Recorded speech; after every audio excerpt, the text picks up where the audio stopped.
Good morning, good afternoon, or good evening, depending on where you are. I'm going to focus on leading education change in times of COVID and what are the lessons that you can bring for your future. I think that the focus is for you. Many of you are policymakers, and I saw already in the word, in the questions that you're struggling with consistency, a lot of urgent versus strategic, and basically the decision-making process of policy making and how to integrate, where to go next, and how to make that happen actually. So I will just show you a number of slides, as usual, from the OECD with lots of data, because that's what we provide. And if we can move to the next slide, I would start. You know, what we see is that before COVID, were schools ready for a new education delivery? And you can see from the data of PISA and TALIS that actually, you know, learners were ready. They have computers at school, internet connection at home in general. A lot of students already with a growth mindset. And in terms of the learning environments, were schools ready to accept new ideas? And that is almost a 90% according to TALIS. Teachers who have the skills to integrate digital devices, you know, more than half of those respondents did say yes. Schools that involve parents or guardians, not so much, maybe less or around half. And teachers having responsibility for tasks related to school policies and curriculum, not so much. But overall, there is a tendency for schools to be ready. And actually, this is more or less what happened. Many schools in a number of education systems switched quickly to online environments within, you know, a week or 2 weeks, and started delivering education into this new normal during COVID. So if we go to the next slide, we'll see that what were countries focusing on? What were their main concerns? And we can see whether these are the same as you have now. It was to ensure the continuity of academic learning and the integrity and continuity of assessment of student learning. And then to have support and advice to teachers, social development of students. So they already had a clear idea, but there were many priorities as well. And that shows here that a lot of areas were a priority. If we move to the next slide, we'll see, you know, that in terms of implementation approaches, how challenging was it to implement the following? And many respondents showed, and this is a survey that was an international survey done by OECD and Harvard. So the responses are from different range of people, from policymakers, teachers, practitioners, and others. So the responses are not only policymakers, but many signal that one of the greatest challenges was having the technical infrastructure, but a second one is ensuring students' emotional health and well-being, and then having the right balance between digital and screen-free activities, supporting the learners at home, again, the technical infrastructure, lack of communication with parents, and then the last one, which is, you know, some challenges, is the lack of capacity of teachers to adapt to change. That's what shows here, although according to TALIS, that's not so much the case. If we see in the next slide, actually, this was in terms of the content of how to implement the new normal during COVID. But in the process of shaping these decisions, people agreed basically that, you know, everybody started working on it, and everybody did all they could do to help, that people were collaborating. It was apparently well planned and well executed, and communications, people were satisfied with the way they were managed, and there was some collaboration. And so overall, people were positive in the first wave of the responses of the education system and of how the decision-making process was made.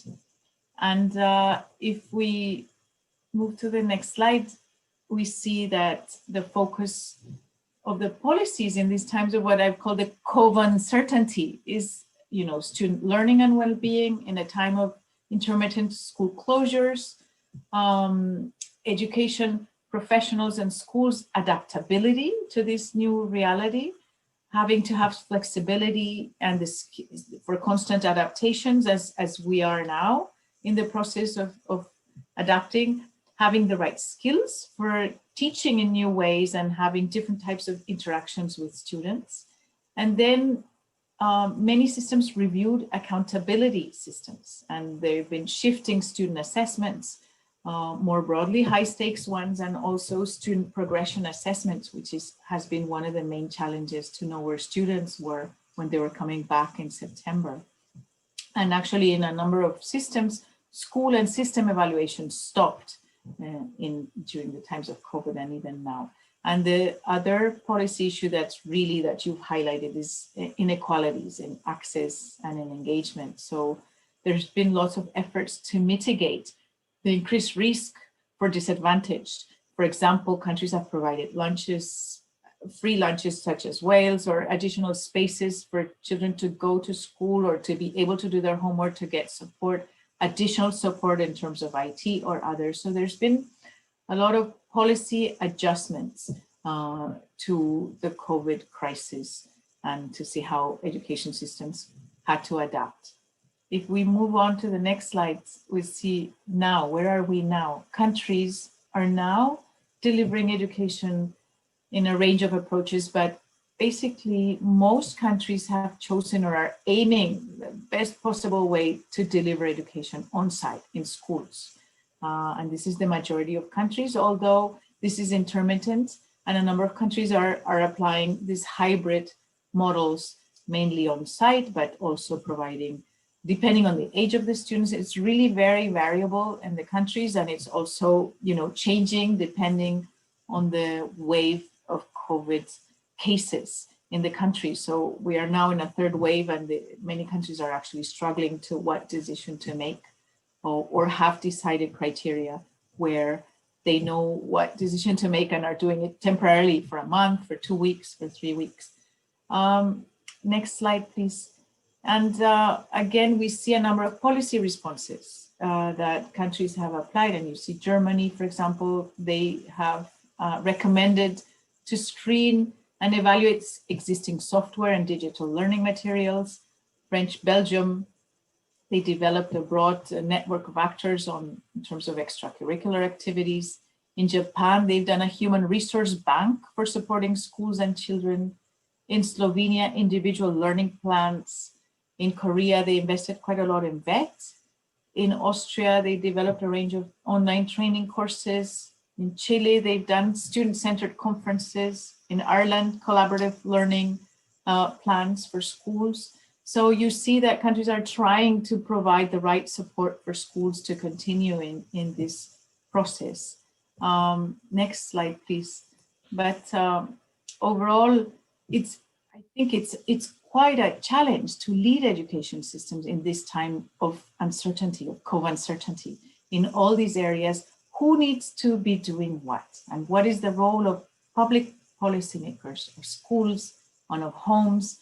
And I've aligned here what I think, what we consider is the right balance in a way in terms of student learning and well-being, for public policy to prioritize safe schooling, to develop health and education guidelines, and schools in this area to prioritize the development and maintenance of school communities, which has been so important during times of COVID, and to really make sure that they are able to apply the guidelines that have developed at the national level, at the school level, and then to deliver and be able to transition between online and real live education in relation to COVID. And homes also have had to prioritize learning and well-being, to follow guidelines, which actually doesn't happen in many countries, not only for schooling, but for others, and COVID continues, and adapt their own homes to the learning needs of their students, often in terms of rooms, of software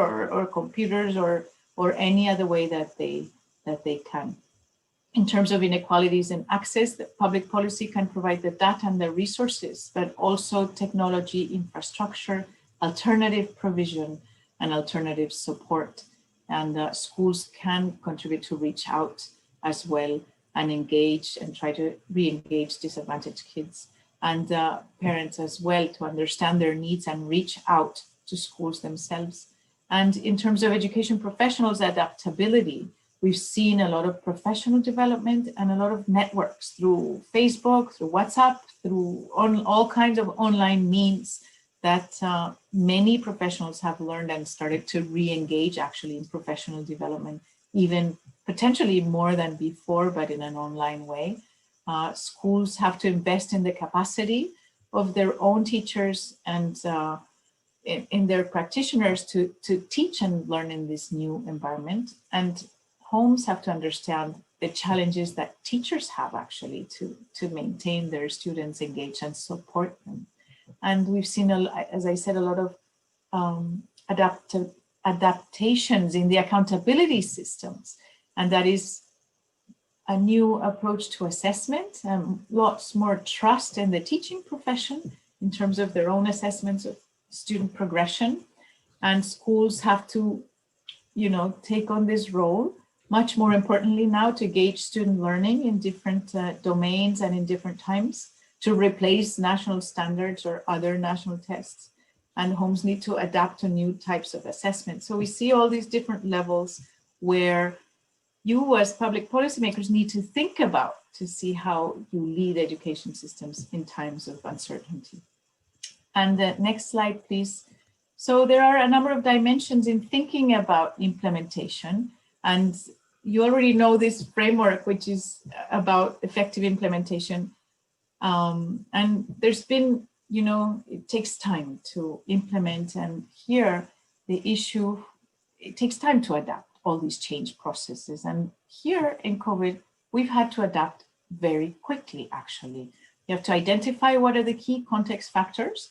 And in the short term, at the beginning of COVID, you had the limited resources, the limited IT, and the capacity that you had in terms of teachers and of the networks and of schools. You had to identify and initially start the discussions and the decision-making process as to what you wanted to do. So initially it was very reactive, small numbers and roles were more organic, and then shape the policy to respond to school needs. And often what we saw is that there was not a longer term vision, but it was really more reactive. Let's move to online learning and continue learning. But the focus didn't change, and already using whatever was available and asking schools to deliver. And the strategies were quick in school closures and communication. And there was actually kind of a comeback to national policy making, because people were looking and needed guidelines and responses. And all of this slowly has developed into more sustained approaches to change. And in the long term, I think what's important is to identify all of these. So you have a vision that is longer term for uncertainty, to lead in times of uncertainty. And so this process itself becomes quite more important than before. Before it was more the policy focus, but in times of uncertainty, what you need to develop is the structures in order to have the vision and to have the right structures to be able to make decisions quickly. So you would need to already shape this for the longer term vision. And what we've seen is more reactive policymaking rather than proactive future thinking policymaking for times of uncertainty. And what we know now is that will COVID go away? We don't even know, but we also don't know what the future is bringing us. And we're not going to come back to the old normal as much as we all want to. And so we need to start changing the way we think about leading education change. And it should actually be thinking about leading in times of uncertainty. And, we think, what is the future asking for our students? And it's uncertain. It's uncertain what the labor market will request, but what the social interactions will be like. So we need to prepare ourselves to lead in this way. So next slide, please. So we wanted to ask from you, actually, in all of these processes, you know, there has been a lot of positive examples or positive, you know, outcomes of COVID. And rather than thinking about the negative, from you, what do you think were some of the unexpected or unplanned areas that actually were positive for you? So we see that people value the introduction of technology as an unexpected, you know, positive. And also the societal interest in education, which is actually quite important. And we see it internationally, I think, how, you know, one of the last that people want to close our schools everywhere. And it's really, really, people are holding on to schools as the last resort of closing our communities to prevent COVID from spreading, and trying to maintain them open for the benefit of our children and for learning. So this question was asked actually in the second wave of COVID. And again, also, I think one of them is technologies and other innovative solutions. And the second one is actually the increased autonomy of students to manage their own learning, and the stronger involvement of and cooperation with parents internationally, increased pedagogical autonomy of teachers, coordination, and learning as well, the greater societal interest in education. But I think the autonomy of students and the cooperation of parents, or the greater, you know, involvement of students wanting to continue their learning and valuing much more directly what school is, rather than being forced to go, prioritizing their own learning in this new environment, has become quite a, you know, more or less a positive outcome that has demonstrated the value of education across our societies. So next slide, please. So again, we see, you know, we've seen, have you been adapting? I mean, there's all these positive outcomes that we could have thought about. And when you looked at all the data, you know, about technology, and you could see all this data about teachers being prepared to have to lead teaching and learning with technology. That was the skill that most teachers were asking for when you look at TALIS. And you also see that the systems, they were ready at the school level, and maybe at the policy making level, they were less ready, and that decisions are being made more of a short nature. And I think you put it well in the first slide when you were writing in the urgent versus the strategic, and you're reacting to the urgent, while you need to have this strategic long-term vision of leading for an uncertain future. So the idea is that if you have a systemic view on leading change in times of uncertainty, this may help you much more in your balancing act between urgent and strategic. And the lessons from the crisis show that effective change processes can be quite important to shape education policy responses in times of uncertainty. So all these processes that you've been developing in order to respond, you know, setting guidelines, setting the right consultation approaches, setting information exchange, and giving more autonomy to schools. So all of these processes are key, actually, to maintain change responses in the future. We see in times of crisis, resources, time, and capacity are binding.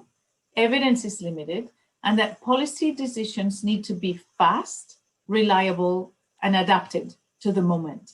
And so a way of responding to that is adopting an education change framework in your decision making. And this can help you save time, efforts, and help you define the processes for effective change so that your policy can be quicker in reaching its objectives.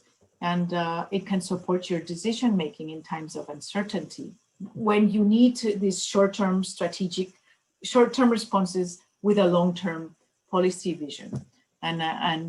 This is, I think, next slide, at the core of what I wanted to raise with you is, rather than adapt, than be adapting, you should have focus on leading education change in time of uncertainty, and apply that thinking to your actions in the next year or so.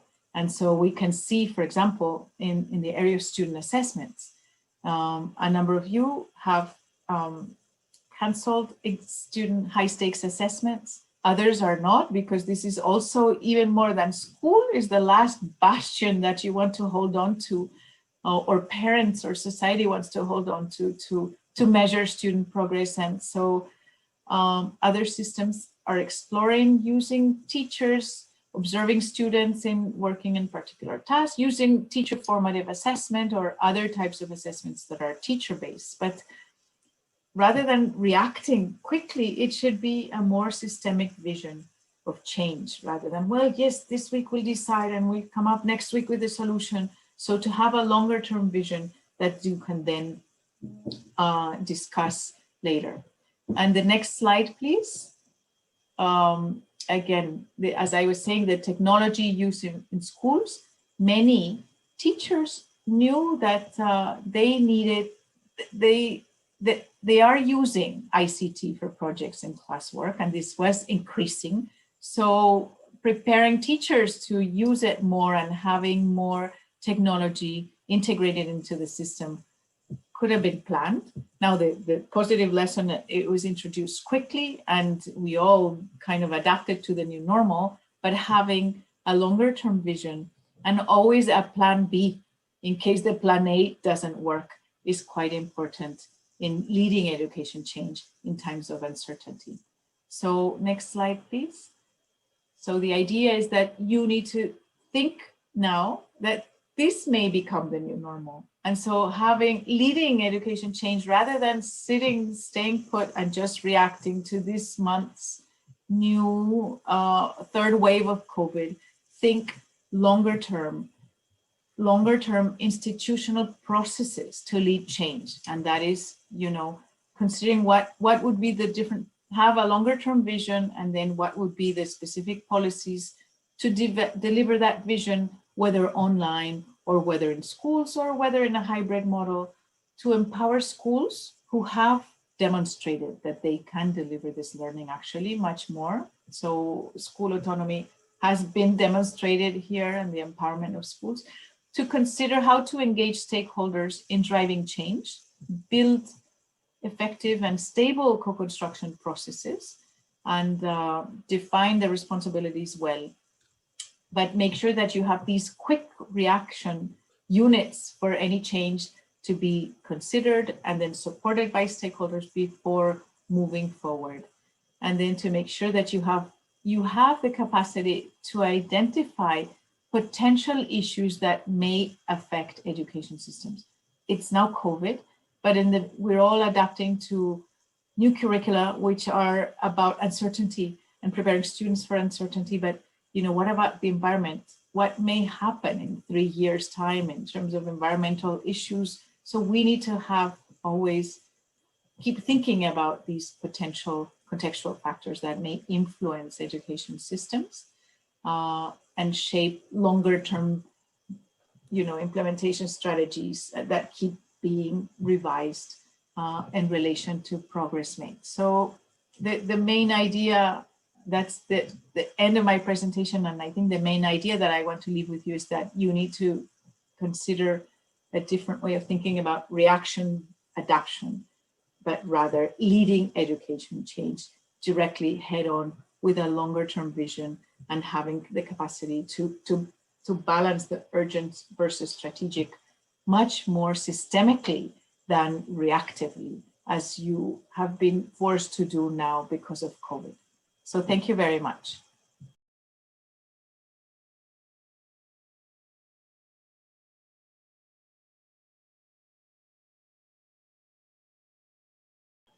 It's a very difficult question. I think at the heart of what has happened has been the development of trust in education systems, in many of them. And I think that has been because systems have been responsive. They've been trying to keep schools open, developing guidelines, making sure that there were health criteria, clear, that students were protected, but education could continue. And this has developed maybe more trust in the education systems than before. And so when you have a long-term vision, people will trust, the responses, because they have a clear understanding of where the system is going towards. And what I saw at the beginning of COVID is, we're just going to keep schools open. Yeah, but what for? What is the priority? Are you going to maintain the full curriculum? Are you going to, is it just for health purposes or well-being? And there was a lack of clarity in terms of the priorities of the education system. So clarifying what is the purpose, for people to know, communicating well this long-term vision, and how these short-term responses can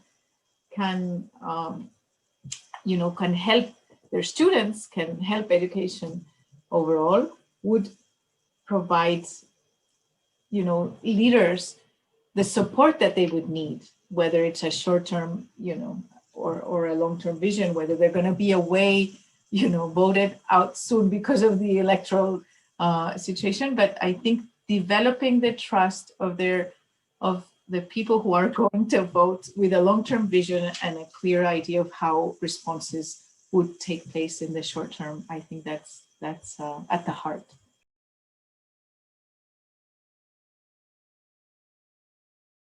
Well, I mean, we've seen that, the parents and families and homes have been forced to take on board supporting their children, as many of us know, and many of you know, and personally, professionally, and you've had to count on, parental support for having technology, for having space, for following the homework, for being understanding, for looking for solutions, and that is something that has also given parents and society a greater in-depth understanding of the difficulties of teaching and learning, and a greater value of what the teaching profession is about.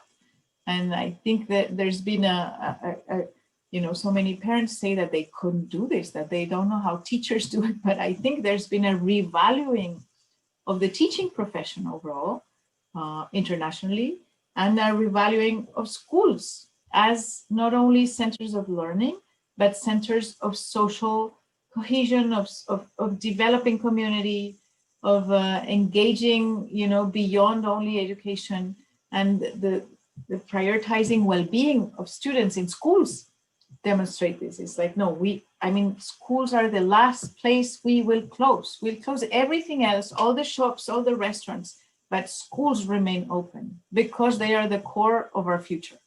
And so I think this has come through quite well, and we should actually build on that in the future, saying, you valued schools, you don't want online schools. Nobody wants any more online schools, where before it was a possibility. It was, people would think that you could deliver school online, and now everyone's like, no, let's go run back to our school. Kids want to go back to schools. Parents want their kids back in school. So how do you build that in the future? Highlight what was so positive about schools being at the core of our systems, actually, for the future, and